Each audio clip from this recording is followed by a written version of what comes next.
natin, before salang natin ang mga breeder natin. So, kailangan 1 week silang lumilipad. And then, after nilang maligo ng isang araw, so, 7 days silang ganyan, malaya, naglilipad. So, same ng hen. Kung same na ginawa natin sa cock, same din sa hen. So, yun lang.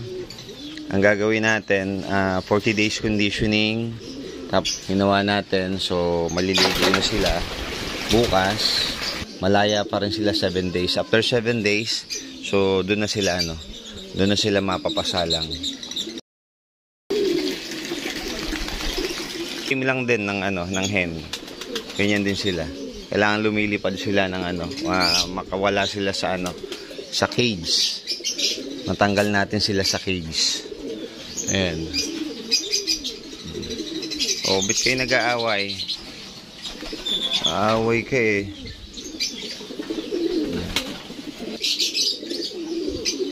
So, nakondisyon natin yung kanilang internal, baga, and then similya. Then, pag okay yung similya na nila, ayan, yung kanilang immune system naman, yung lakas nila, and then yung balahibo nila. Okay, mag-away. Nag-aaway kayo.